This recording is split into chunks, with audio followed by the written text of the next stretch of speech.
ابھی مجھے یہ چیز ملی ہے، کس قدر لوگ بے خبر ہیں باتوں سے.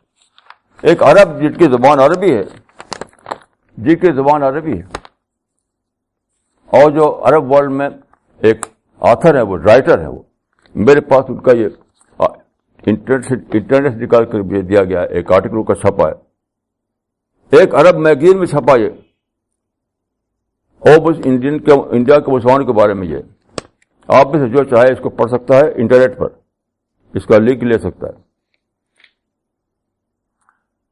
یہ عرب رائٹر لکھتے ہیں اس آرٹیکل میں کہ انڈیا کے مسلمانوں کو میں ایک ایڈوائز دینا چاہتا ہوں. انڈیا کے مسلمانوں کو ایڈوائز دیا انہوں نے. وہ کیا؟ انہوں نے کہا کہ مودی جو ہے وہ فرعون وقت کا فرعون ہے. جس طرح سے موسیٰ اٹھے تھے فرعون کے خلاف، تم اٹھے ان کے خلاف. یعنی یہ آدمی کہہ رہا ہے جو عربی جانتا ہے اور جو اعلیٰ تعلیم یافتہ ہے، عرب میں وہ ایک اچھا رائٹر کے حیثیت سے مشہور ہے، وہ لکھتا ہے اس میں کہوں کہ بالکل جہالت کے بعد لکھے، جہالت کے بعد، کہ مسلمانوں کو جاننا چاہیے کہ مودی جو ہے وقت کا فرعون ہے. تو ان کو موسیٰ نے جس طرح سے فرعون کے مقابلے میں اٹھے تھے، اسی طرح ان کو اٹھنا چاہیے ان کے. یہ کس قدر بے خبر ہیں یہ صاحب کہ موسیٰ نے کیا کیا تھا؟ کیا فرعون سے لڑے تھے وہ؟ کیا موسیٰ فرعون سے لڑے تھے؟ آپ بائبل کو پڑھیے، آپ قرآن کو پڑھیے. موسیٰ نے صرف یہ کیا تھا کہ مصر کو چھوڑ کر سراسیرا میں چلے گئے. بنی اسرائیل جو وہاں تھے اس وقت، جو وہاں آباد تھے مصر میں حضرت یوسف کے زمانے سے، ان کو ساتھ لے کر انہوں نے مصر کو چھوڑ دیا اور چلے گئے ڈیزرٹ، سینائی ڈیزرٹ میں چلے گئے. تو کیا یہ مشورہ دے رہے ہیں کہ مسلمان چھوڑ کر انڈیا چلے جائیں؟ یہ عرب رائٹر کیا یہ فرما رہے ہیں کہ مسلمان جو ہے حضرت موسیٰ نے جو کیا تھا وہی کرے، یعنی انڈیا کو چھوڑ کر چلا جائے کسی ڈیزرٹ میں. تو میں اسے کہوں گا کہ تو پہلے کسی ملک تیار کرو کہ ہم کو قبول کرے. وہ کون ملک کو قبول کرے گا؟ میں ایسے لوگوں کو کوئی سخت سے سخت لفظ بول سکتا ہوں جو مسلمانوں کے مشورہ دے رہے ہیں. غور کیجیے کہ حضرت موسیٰ نے کیا کیا تھا. حضرت موسیٰ نے جو کیا تھا فرعون کے مقابلے میں، وہ ہمیں کرنا چاہیے مودی کے مقابلے میں. تو سوال ہے کہ انہوں نے کیا کیا تھا؟ انہوں نے تو ایجپٹ کو چھوڑ کر چلے گئے تھے باہر. تو ہم چھوڑ چلے جائیں تو کہاں جائیں؟ بتاؤ کس ملک میں جائیں؟ یہ لوگ جانتے نہیں کہ ڈیموکریسی کا زمانہ ہے. ڈیموکریسی بھی یاد رکھیے، کوئی یہ جو انڈیا میں جو مائنارٹی چلا گیا، ابھی غلط سمجھتا ہوں میں اس کو. کوئی مائنارٹی نہیں، کوئی مائنارٹی نہیں. No minority, no majority. Everyone is Indian. میں یہ اس ایکویشن کو غلط سمجھتا ہوں کہ کوئی مائنارٹی ہے، کوئی میجارٹی ہے. ہر آدمی انڈین ہے، ہر آدمی انڈیا کا ایکول سٹیزن ہے. یہی ڈیموکریسی ہے. ڈیموکریسی کا مطلب یہ، ان ڈیموکریسی دیر از نو مائنارٹی، نو میجارٹی. تو میں اس ملک میں اس طرح سے رہتا ہوں کہ میں اپنے آپ کو ایک انڈین سمجھتا ہوں، انڈیا کا سٹیزن سمجھتا ہوں. میں اپنے مائنارٹی سمجھتا ہوں. یہ وہ لوگ جو مسلم لیڈر یہ مانگ کی تھی کہ ہم کو مائنارٹی ڈکلیئر کیا جائے، میں ان کا سخت خلاف ہوں. لوگ کانسٹیٹیوشن میں جو مائنارٹی کا حصہ دیا گیا، یہ مسلمانوں کے مانگ دیا گیا تھا. اس کے ذمہ دار گاندھی اور نہرو نہیں ہے، اس کے ذمہ دار مسلمان ہیں. کانسٹیٹیوشن میں جو دیا گیا ہے مائنارٹی کا اسٹیٹس، یہ مسلمانوں کی ذمہ داری ہے، گاندھی اور نہرو کی ذمہ داری نہیں ہے. یہ ہم سب بڑا، آپ غور کیجئے، امریکہ میں کیا مائنارٹی امریکہ میں کوئی میجارٹی ہے، کوئی مائنارٹی ہے؟ یورپ میں کوئی میجارٹی اور مائنارٹی چلتی ہے؟ کسی ملک میں نہیں ہے یہ مائنارٹی اور میجارٹی. اس ملک میں ہمارے لیڈروں نے ایک غلط کام کیا، اس وجہ سے مسلمان جیتے ہیں اس میں کہ ہم مائنارٹی نہیں، ہم انڈیا کے ایکول سٹیزن ہیں. تو اس قسم کے مشورے دے رہے ہیں مسلمانوں کو. یہ ایک بات ہے، یہ سب لوگ اسی طرح کی باتیں بول رہے ہیں.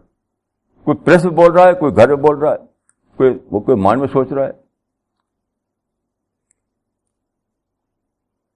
میں سمجھتا ہوں کہ انڈیا میں کچھ بھی نہیں ہوا سوائے سے کہ ڈیموکریسی میں ایسا ہوتا ہے کہ الیکشن ہوگا، جو جیتے گا وہ رول کرے گا 5 سال کے بعد، بس. لیکن نارمل بات یہ ہے انڈیا میں جو ہوا وہ ایک نارمل بات ہے.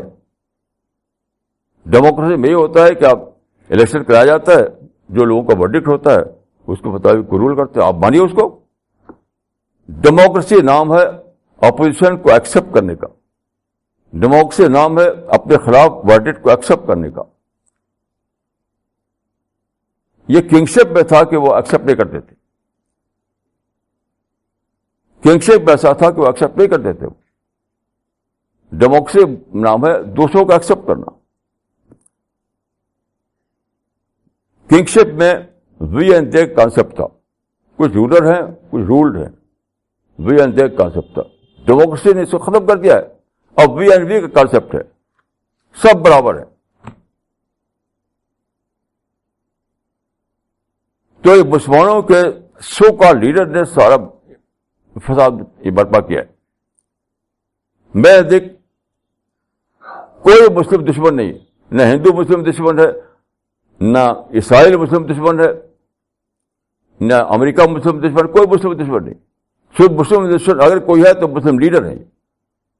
اگر کوئی دنیا میں مسلمانوں کا دشمن ہے تو وہ صرف مسلمانوں کا سو کال لیڈر ہے، انہوں نے مسلمانوں کو تباہ کر رکھا ہے.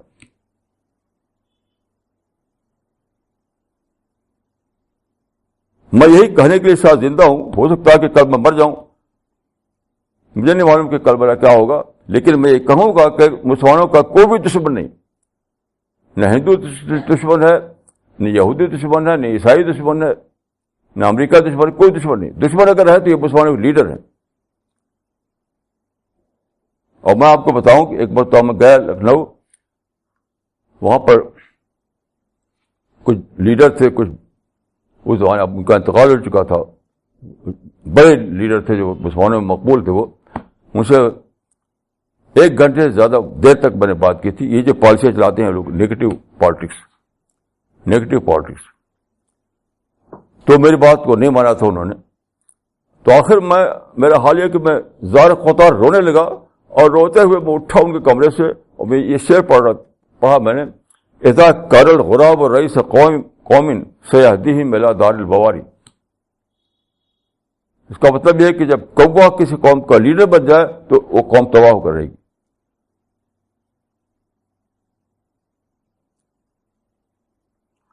دیکھیں یہ جو حالات ہیں، ان حالات میں ایک بہت بڑا میسج اللہ کی طرف سے آیا آپ کو، اس میسج کو سمجھیے. وہ میسج کیا ہے؟ وہ میسج یہ ہے کہ hate activism never works. Hate activism never works, یہ ہے میسج. کیونکہ ساری دنیا میں مسلمانوں نے ہیٹ ہیٹ ہیٹ چلا دیا. عرب میں جائیے وہاں بھی ہیٹ، آپ یورپ امریکہ میں جائیے وہاں بھی ہیٹ، انڈیا میں دیکھیں وہاں بھی ہیٹ. سارے مسلمان ہیٹ میں جی رہے ہیں. کوئی پیسو ہیٹ میں ہے، کوئی ایکٹیو ہیٹ میں.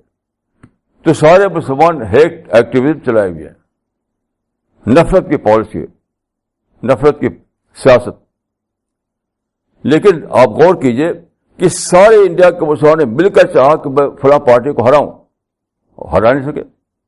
کوئی پارٹی آج پاور میں آ گئی، جس کو مانے کہ اللہ تعالیٰ نے دکھایا کہ ہیٹ ایکٹیویزم سے کچھ نہیں ہونے والا. تو یہ سب سے بڑا سبق جو ہمیں لینا ہے وہ ہے کہ ہیٹ ایکٹیویزم نیور ورکس. تو مسلمانوں کو میں یہی کہوں گا کہ پازیٹیو انداز میں سوچیے، پازیٹیو انداز میں پالیسی بنائیے، پازیٹیو انداز میں پلاننگ کیجیے، پازیٹیو انداز میں اپنا سارا معاملات کو درست کیجیے، اور نگیٹو انداز کو مکمل طور پر چھوڑ دیجیے. یہی سبق ہے. اس جو حالات پیدا ہوئے ہیں اس کا سبق یہی ہے مسلمانوں کو کہ چھوڑ دیجیے نفرت کو، چھوڑ دیے وائلنس کو، اور ساری دنیا کو اپنا سمجھیے، سب کو بھائی سمجھیے، سب سے محبت کیجیے، سب سے خیرخواہی کیجیے.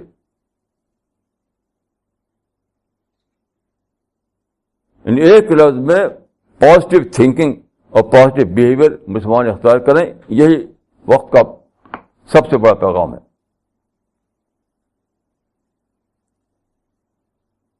تو میں دعا کرتا ہوں کہ اللہ تعالیٰ میں اللہ گواہ کہ میں کسی کی نفرت میرے دل میں نہیں. میں جو کچھ میں نے کہا وہ خیرخواہی کے لیے کہا. میرے دل میں انسان کی محبت کے سوا کوئی چیز نہیں. اگر آپ آپریشن کروائیں میرا تو میرے دل میں آپ کو محبت کے سوا کچھ نہیں ملے گا. میرے دل میں کوئی ہیٹ نہیں, میرے دل میں کوئی نفرت نہیں. جو کچھ میں نے کہا وہ انسان کی خیرخواہی کے لیے کہا, مسلمانوں کی خیرخواہی کے لیے کہا. قیامت میں انشاءاللہ خود اللہ تعالیٰ گواہی دیں گے کہ یہ بندہ جو تھا اس کے دل میں کسی کی نفرت نہیں تھی. مجھے یقین ہے کہ جب سارے انسان جمع ہوں گے قیامت میں تو خود خدا گواہی دے گا کہ اس بندے کے دل میں کسی کی نفرت نہیں تھی. یہ بندہ سب کا ویلوشر تھا, جو کچھ کہتا تھا وہ نفرت سے نہیں کہتا تھا, سچائی کو لے کر کہتا تھا. تو میری دعا ہے کہ اللہ تعالیٰ ہم سب کو عقل دے, ہم وقت کو پہچانے, دین کو پہچانے, اللہ کے پیغام کو پہچانے. کیونکہ ایک دن آنے والا ہے جب یہ دنیا کون صاف صفا بن جائے گی. پوری دنیا کون صاف صفا, یعنی پوری دنیا ختم ہو کر کے سارے لوگ اللہ کے سامنے حاضر ہوں گے حشر کے میدان میں. یوم یقوم الناس لرب العالمین. اس دن کو سوچ کر کے میں یاد رکھیے کہ میں اپنی باتوں جو کچھ کہتا ہوں کہ اس وقت میں جب کہ مجھے کھڑا ہونا اللہ کے آگے, اس وقت میں وہاں شرمندہ نہ ہونا پڑے مجھے. تو میں آپ سب لوگوں سے یہی کہتا ہوں, اس دن کو سوچ کر کے جینا سیکھیے جب آپ اللہ کے سامنے کھڑے ہوں گے. السلام علیکم ورحمۃ اللہ وبرکاتہ.